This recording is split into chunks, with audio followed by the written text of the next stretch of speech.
नेहमीचे तेच नाश्त्याचे पदार्थ खाऊन कंटाळा आला असेल आणि उन्हाळ्याचं जास्त वेळ किचनमध्ये थांबायची इच्छा होत नसेल, तर अगदी झटपट बनणारी ही बेसन पीठ आणि रव्याची एकदा रेसिपी ट्राय करून बघा. त्यासाठी इथं अर्धी वाटी रवा आणि अर्धी वाटी बेसन घेतलेलं आहे. त्यामध्ये चवीपुरतं मीठ टाकलेलं आहे. आता यामध्ये लागेल तसं थोडं पाणी टाकून याचं एक बॅटर बनवून घ्यायचं आहे. थोडं पाणी टाकायचं आहे आणि याचं एक व्यवस्थित असं बॅटर आपण बनवून घेणार आहोत.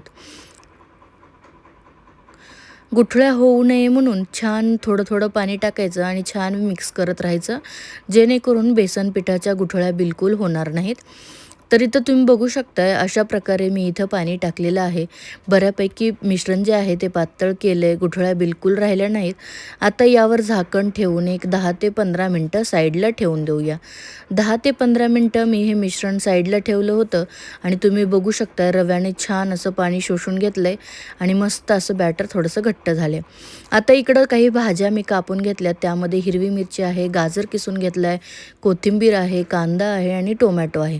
तुम्हाला आवडत असतील तर अजून कुठल्याही भाज्या तुम्ही वापरू शकता, जसं की शिमला मिरची, कॉर्न वापरू शकता, मटार वापरू शकता किंवा अजून कुठल्याही भाज्या तुम्ही यामध्ये वापरू शकता. ज्या माझ्याकडे अवेलेबल होत्या त्या मी इथं वापरलेल्या आहेत. आता सर्व यामध्ये टाकायचं आणि मिक्स करायचं.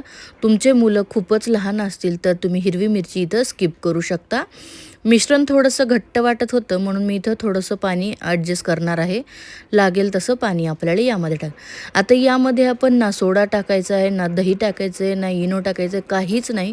तर बघा अशा प्रकारे मिश्रण आपलं तयार झालं आहे.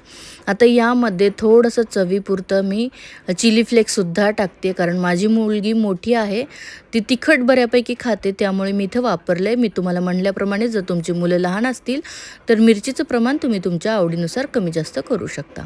आता बॅटर तयार आहे. इकडं तवाही गरम झाला आहे. या तव्यावर आपल्याला हे छोटे चिले करून घ्यायचे आहेत. याला उत्तप्पासुद्धा तुम्ही म्हणू शकता. रवा आणि बेसनाचा खूप साऱ्या भाज्या आहेत, त्यामुळे अगदी हेल्दीही आहे आणि मस्त असं पौष्टिकही आहे.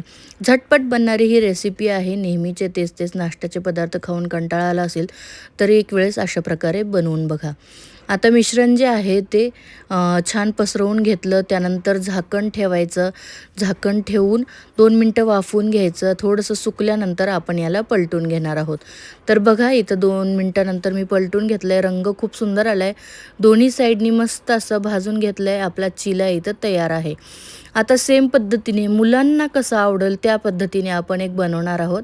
त्यासाठी इथं मी सेम पद्धतीने आपला जो चिला किंवा उत्तप्पा आहे तो मी पसरवून घेतलेला आहे. सेम पद्धतीने आपल्याला भाजून घ्यायचं आहे. जसं आपण पहिला भाजून घेतला तशाच पद्धतीने. आता या वेळेस आपण मुलांच्या आवडीचा थोडासा विचार करणार आहोत. तर इथं मी काय करणार आहे, एक साईडला थोडासा सॉस लावून घेते. इथं मी शेजवान सॉस लावला आहे. तुम्ही टोमॅटो केचपसुद्धा लावू शकता किंवा हिरवी चटणीसुद्धा लावू शकता. थोडंसं चीज इथं मी स्लाइस केलं आहे आणि पिझ्झा सीझनिंग जे असते ती यावर टाकली आहे.